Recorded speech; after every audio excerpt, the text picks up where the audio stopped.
Hello friends, मेरा नाम है शशांक सिंह और आप देख रहे हैं मेरा यूट्यूब चैनल। तो आज का जो टॉपिक है, आज के टॉपिक से हम एक नया चैप्टर की शुरुआत करने जा रहे हैं, यानी कि solar radiation, heat balance and temperature. तो अब हम लोग सोलर रेडिएशन के बारे में पढ़ेंगे। तो लास्ट चैप्टर तक हम लोगों ने स्ट्रक्चर और कंपोजिशन ऑफ एटमॉस्फेयर के बारे में पढ़ा। तो ये जो हमारी यूनिट है, हम लोग बेसिकली क्या पढ़ रहे हैं, हम लोग पढ़ रहे हैं हमारी यूनिट एयर के बारे में, यानी कि क्लाइमेटिक रीजन। तो हमारा जो अर्थ है, लिथोस्फेयर, एटमॉस्फेयर और हाइड्रोस्फेयर, तो हम लोग एटमॉस्फेयर वाली यूनिट को कवर कर रहे हैं। तो एटमॉस्फेयर में यानी कि जो हमारी जितनी भी हवा है, एयर है, उस एटमॉस्फेयर के बारे में हम लोग डिटेल में हम इसमें पढ़ रहे हैं। तो पहले चैप्टर में हम लोगों ने कंपोजिशन और स्ट्रक्चर को समझा एटमॉस्फेयर का, किस किस तरह की गैसेस होती है और उन गैसेस की वजह से कैसी कैसी लेयर्स होती हैं और उन गैसेस का क्या रोल है हमारी लाइफ में, कैसे एग्जिस्ट करता है, क्या क्या काम कर रही हैं वो गैसेस। उनके बिना हमारा लाइफ जो है, ब्रीथिंग सिस्टम जो है वो टफ हो जाएगा। अभी हम लोग सांस ले रहे हैं, 24 घंटे सांस लेते रहते हैं। तो जब अगर ये एयर ही नहीं होगी, अगर कोई प्लैनेट है जिसमें ये टेम्परेचर नहीं होगा, यानी कि ये जो पूरा का पूरा एटमॉस्फेयर नहीं होगा, तो क्या वहां पे लाइफ एग्जिस्ट करेगी? नहीं करेगी। तो ये तो सिर्फ एक कारण हो गया जो हम लोग बेसिकली मोटा मोटी छोटी क्लासेस से पढ़ते आए हैं कंसिस्टेंटली, के एटमॉस्फेयर, गैसेस, एयर, ये जो होती हैं सारी चीजें, इन चीजों में क्या होता है कि इनसे हमारी ब्रीथिंग सिस्टम, यानी कि हम लोग सांस लेते हैं, जो ऑक्सीजन वगैरह होती है। लेकिन साथ ही साथ चलते हुए इनका और भी ज्यादा काफी सारी चीजों में हमारा एक मेजर रोल होता है, जो हम लोगों ने जैसे स्ट्रेटोस्फेयर, लिथोस्फेयर, इन सारी चीजों में हम लोगों ने पढ़ा था। तो वो रोल क्या क्या होता है, कैसे होता है, अब उन चीजों को और अच्छे से डिटेल में अब हम इस चैप्टर से शुरुआत करेंगे। तो जैसे कि हम लोग सोलर रेडिएशन, ये जो हमारे इस चैप्टर का नाम है, तो सोलर रेडिएशन मतलब जो हमारी प्राइमरी सोर्स ऑफ एनर्जी है वो क्या है? वो है हमारा सन। तो सन का हमारा क्या मेजर रोल है? हम लोग अपनी रोजमर्रा की जिंदगी में सन का क्या काम है? हम लोग उससे सनलाइट ले रहे हैं, विटामिन डी ले रहे हैं, लेकिन उसके अलावा सोलर रेज का हमारी लाइफ में, यानी पूरी की पूरी अर्थ में क्या रोल प्ले होता है, उसको भी अब हम डिटेल में जानेंगे इस चैप्टर में। और उसके बाद फिर जो अगला चैप्टर आएगा ना, तो उसमें हम लोग सारा वो विंड सर्कुलेशन वगैरह, हम लोग, मैंने जो आपको हाई प्रेशर लो प्रेशर के बारे में बता रहा था ना, वो सारी चीजें हम लोग अगले चैप्टर से शुरुआत करेंगे। तो चलिए शुरुआत करते हैं। इंट्रोडक्टरी वीडियो है इस चैप्टर का और इसको पढ़ना शुरू करते हैं। तो बुक की जो इंफॉर्मेशन है, तो इसमें क्या कह रहा है, do you feel air around you? आप लोगों ने अक्सर अपने अगल बगल में हवा फील करी होगी, हर जगह एयर है। So do you know that we live at the bottom of a huge pile of air?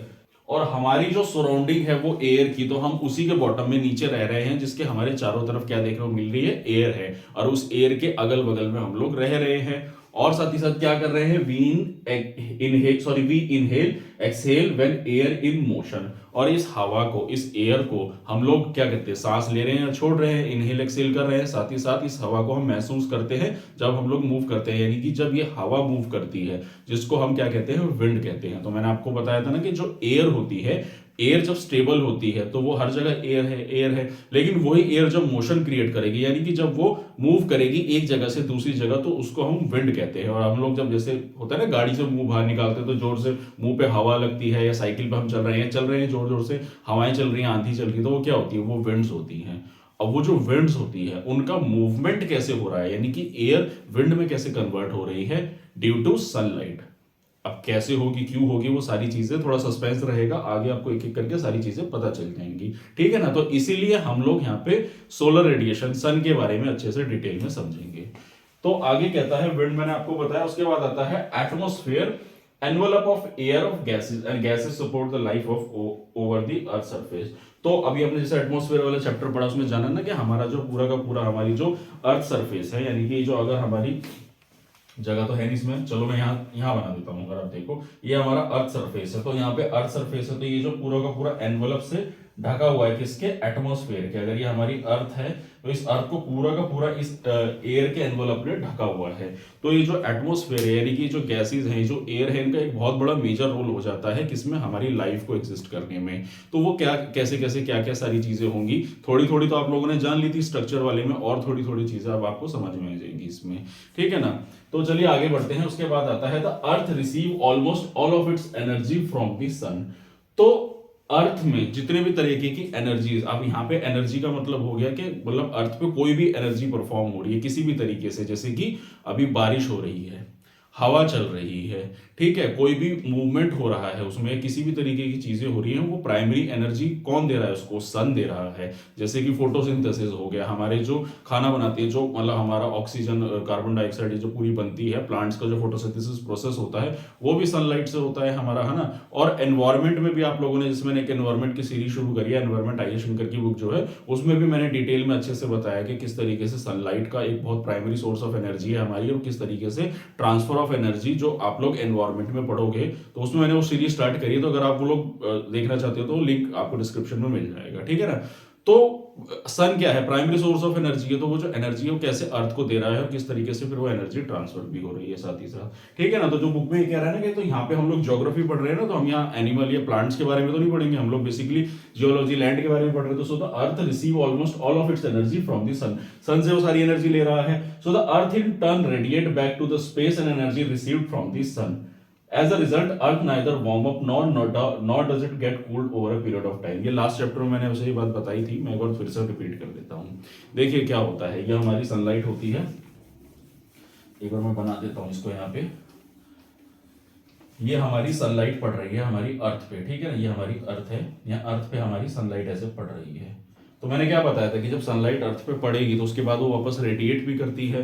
तो जब सनलाइट आई अर्थ पे पड़ी तो उसने वार्म एकदम, उसने हीट को एब्जॉर्ब कर लिया, जो बाकी की होगी वापस रेडिएट कर गई। तो जब वो वापस रेडिएट करती है तो क्या होता है, उसके जो एटमॉस्फेयर है हमारे क्या है, CO2 है, और हमारे डस्ट पार्टिकल्स है, वाटर वेपर्स है। तो ये सारी चीजें क्या कर रही है, उसको एब्जॉर्ब कर लेती है हीट को। तो जो हीट को जब वो एब्जॉर्ब कर लेती है तो क्या होता है, रात को जब सूरज नहीं होता है तब तो फिर भी गर्मी रहती है ना। तो वो क्यों रहती है, क्योंकि वो कार्बन वाटर वेपर्स जो है उस हीट को एब्जॉर्ब करके रखते हैं और एटमॉस्फेयर को स्टेबल करके रखते हैं, ठीक है ना। तो मैंने आपको जैसे एग्जांपल बताया था ना, ब्लैंकेट वाला एग्जांपल होता है कि धीरे धीरे धीरे, तो ये जो हमारा एटमॉस्फेयर होता है ब्लैंकेट का रोल प्ले करता है। यानी कि ब्लैंकेट में थोड़ी देर बाद कैसे हीट बन जाती है जब हम लोग सर्दियों में लेटते हैं उसमें, है ना। तो वो क्या है, हीट को एब्जॉर्ब कर लेता है ब्लैंकेट, इसलिए वो एटमॉस्फेयर को गर्म वातावरण रखता है। तो वही ये बता रहा है कि सन जो होता है, सन जो हमारी हीट फेंक रहा है हमारे अर्थ पे कंटिन्यूअसली, वो हीट को एब्जॉर्ब कर लेता है दिन में, और रात को टेम्परेचर जो है फिर वो जो ठंडा नहीं होता है उसको स्टेबल करके रखता है। इसलिए वो जो कार्बन और जो वाटर वेपर, ये जो डस्ट पार्टिकल हमारे एटमॉस्फेयर है, उनका ये रोल होता है। तो अभी हमने जैसे पढ़ा कि इनहेल एक्सेल कर रहे हैं हम लोग ऑक्सीजन, तो ये जितनी भी गैसेज हैं, जितने भी पार्टिकल्स हैं, इनका और क्या रोल प्ले हो रहा है, हमारे टेम्परेचर को मेंटेन करके रख रहा है हमारे अर्थ के, ठीक है ना। और उसी के चलते हुए the amount of heat received by different part of the earth is not the same. अब क्या होता है कि देखिए, अर्थ पे जो सोलर रेस पड़ रही हैं हर जगह बराबर तो नहीं पड़ रही है। जैसे कि हम लोगों ने देखा था कि इक्वेटर पे ज्यादा पड़ती है, ठीक है ना, ट्रॉपिक रीजन जो होता है, फिर उसके बाद जो पोल रीजन होता है वहां पे सनरेज ज्यादा नहीं पड़ती है। तो जो हीट डिस्ट्रीब्यूशन है वो भी अनइक्वल रहेगा। हीट डिस्ट्रीब्यूशन अनइक्वल रहेगा तो विंड का जो मूवमेंट है वो भी अनइक्वल रहेगा। अगर वो अनइक्वल रहेगा तो बरसात भी अनइक्वली देखने को मिलेगी, ठीक है ना। तो जैसे मैंने लास्ट वीडियो से मैंने शुरू कर दी ये चीजें बतानी कि जैसे कि जो सनरेज है जहां पे सबसे ज्यादा पड़ती है वहीं पे सबसे ज्यादा लो प्रेशर क्रिएट होगा, लो प्रेशर क्रिएट होगा तो वहां पे सबसे ज्यादा बरसात देखने को मिलेगी, ठीक है ना। तो जहां पे सनरेज ज्यादा पड़ रही है वहीं पे ज्यादा वेजिटेशन देखने को मिलता है, ठीक। तो इसीलिए that is why the sun is the primary source of energy on earth, ठीक है। और उसके बाद variation causes pressure and lead transfer of heat from one region to the other. तो ये जो हाई प्रेशर लो प्रेशर वाली बात ही इसमें कर रहा है, जो ये अगले चैप्टर में है, ये चीज जो दे रखी है, तो उसमें आपको अच्छे से बताऊंगा मैं तो कैसे high pressure low pressure create होता है। यानी कि हीट सबसे ज्यादा यहाँ पे पड़ रही है और हाई प्रेशर से लो प्रेशर की तरफ विंड मूव करती है और फिर वो इवेपोरेशन प्रेसिपिटेशन वो सारा प्रोसेस होता है, ठीक है ना। तो ये इंट्रोडक्टरी वीडियो था इस चैप्टर का, और हम अगली वीडियो से सोलर रेडिएशन और फिर डिटेल में हम जानेंगे अच्छे से। तो जैसे इस चैप्टर का नाम है ना कि सोलर रेडिएशन, हीट और टेम्परेचर, ये सारी चीजें हम जो इसमें पढ़ रहे हैं, हीट बैलेंस और सोलर टेम्परेचर, यानी कि सनरेज यानी सोलर रेडिएशन आ रही है उससे हीट बैलेंस, यानी कि किस तरीके से पूरे के पूरे अर्थ में हीट का जो है स्टेबिलिटी रहेगी, कैसे टेम्परेचर मेंटेन रहेगा, उसी सारी चीजों के बारे में इस चैप्टर में हम अच्छे से डिटेल में एक एक करके सारे टॉपिक्स को अच्छे से समझेंगे।